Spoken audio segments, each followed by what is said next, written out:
Assalamualaikum warahmatullahi wabarakatuh. Perkenalkan, nama saya Alhamdania Ramadina Hairudin dengan NIM 0010445162111025. Prodi Manajemen Sumber Daya Perairan, Fakultas Pertanian, Universitas Trunojoyo Madura. Maksud dengan membuat video ini untuk memenuhi tugas UTS mata kuliah Dinamika Populasi Ikan dengan dosen pengampun Pak Firman Farid Mohsoni. Di sini saya akan menjelaskan materi tentang eksploitasi sumber daya ikan di dunia. Yang pertama, menggunakan berbagai macam alat tangkap teknologi maju. Kedua, proses pengolahan ikan bahkan langsung dilakukan di kapal. Ketiga, alat tangkap pukat atau trawl.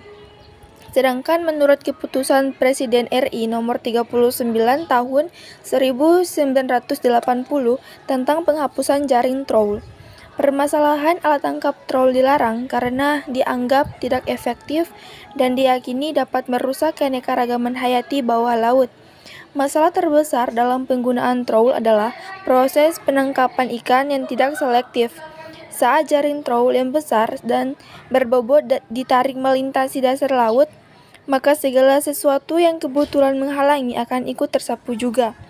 Jika trawl kedapatan digunakan oleh nelayan, maka sanksi yang diberikan kepada pengguna sesuai dengan pasal 9, yaitu penjara maksimal 5 tahun dan denda maksimal 2 miliar rupiah. Dan sekarang, nelayan menggunakan alat tangkap yang sejenis dengan trawl, tetapi menamakannya lain. Keempat, mulai dengan alat tangkap yang ramah lingkungan atau pancing sampai tidak sejenis dengan trawl. Kelima, pole and line. Keenam, tentunya jika penangkapan tanpa ada kontrol akan menyebabkan kelebihan tangkap. Ketujuh, penangkapan bubu atau kepiting Alaska. Kedelapan, pemrosesan dan pengepakan langsung dilakukan di kapal. Sehingga sangat perlu dilakukan kajian pendugaan status penangkapan sumber daya ikan di area perairan tertentu untuk mengetahui kondisi pemanfaatan sumber daya ikan overfishing atau underfishing. Selanjutnya, sumber daya ikan produk yang sangat digemari.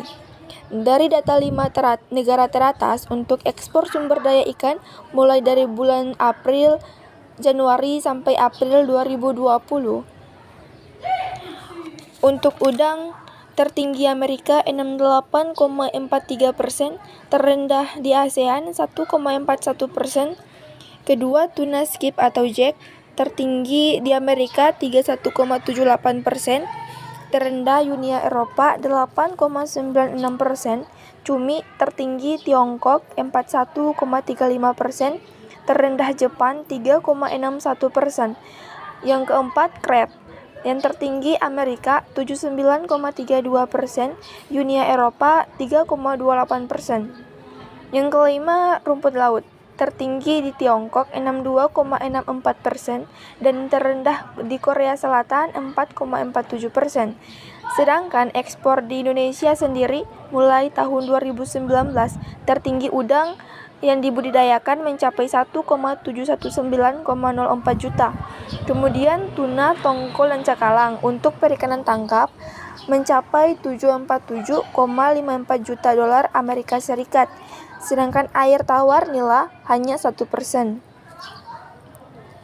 Tentunya di satu sisi dengan meningkatkan sumber daya perikanan di laut akan menguntungkan secara ekonomi, akan meningkatkan devisi, tetapi jika penangkapan ini tidak dikelola dengan baik, justru akan menjadikan suatu sumber daya perikanan tersebut menjadi kolaps, atau istilahnya overfishing.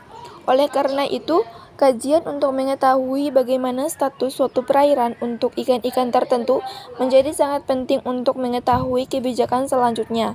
Apakah suatu sumber daya perikanan itu perlu ditingkatkan penangkapannya? Ya, karena kondisi yang masih underfishing atau perlu dikurangi karena overfishing. Selanjutnya, data KKP tentang eksploitasi masif populasi ikan kritis di Indonesia di semua WPP.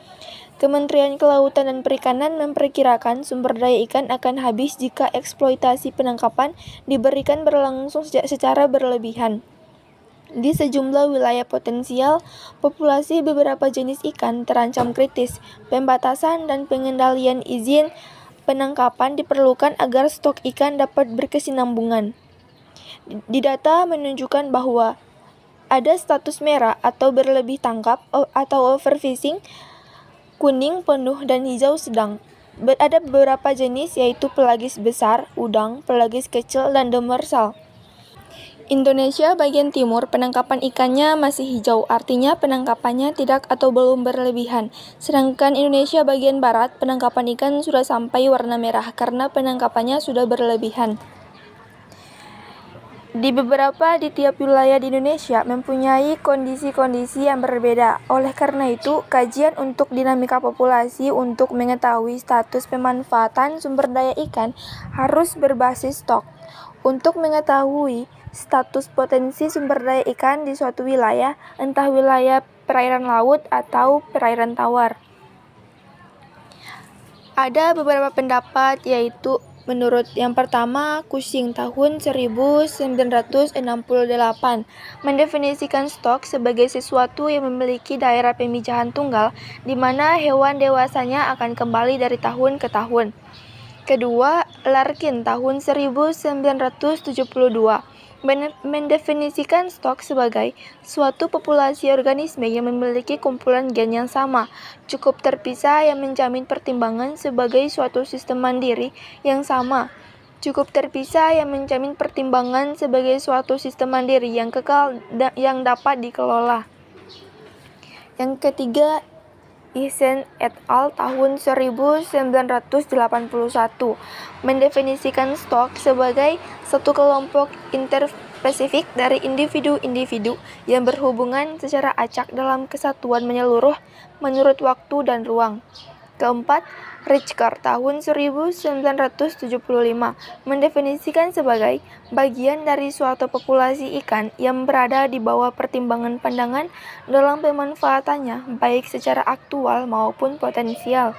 Kelima, Gulan tahun 1983 yang menyatakan bahwa untuk keperluan pengelolaan perikanan, definisi suatu stok merupakan masalah operasional, yakni satu subkelompok dari satu spesies dapat diperlakukan sebagai satu stok jika perbedaan-perbedaan dalam kelompok tersebut dan pencampuran dengan kelompok lain mungkin dapat diabaikan tanpa membuat kesimpulan yang tidak absah.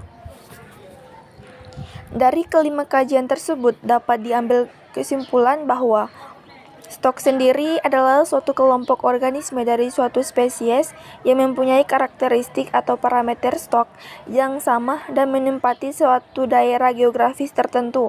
Parameter stok yang dimaksud di sini adalah laju mortalitas dan parameter pertumbuhan. Selanjutnya, tujuan utama pengkajian stok ikan. Maksud pengkajian stok ikan adalah memberikan saran tentang pemanfaatan yang optimum atau memberikan masukan menghitung pemanfaatan yang optimum itu berapa atau jumlah alat tangkap yang seharusnya itu, maksimalnya optimumnya berapa. Sumber daya hayati perairan seperti ikan dan udang. Sumber daya hayati bersifat terbatas tapi dapat memperbaharui dirinya. Dan pengkajian stok ikan dapat diartikan sebagai upaya pencarian tingkat pemanfaatan yang dalam jangka panjang memberikan hasil. Seperti gambar di samping merupakan gambar tujuan dasar pengkajian stok, yang dimana upaya penangkapan yaitu yang diukur jumlah hasil kapal penangkapan. Dan hasil tangkapan yaitu yakni ikan yang didaratkan dalam bobot.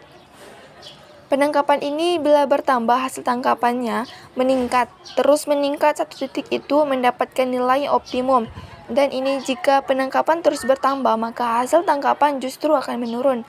Jadi tingkat upaya penangkapan yang dalam jangka panjang memberikan hasil tertinggi dicirikan oleh FMSY dan tangkapannya dicirikan MCY, yaitu singkatan dari Maximum Sustainable Yield. Terima kasih, semoga bermanfaat.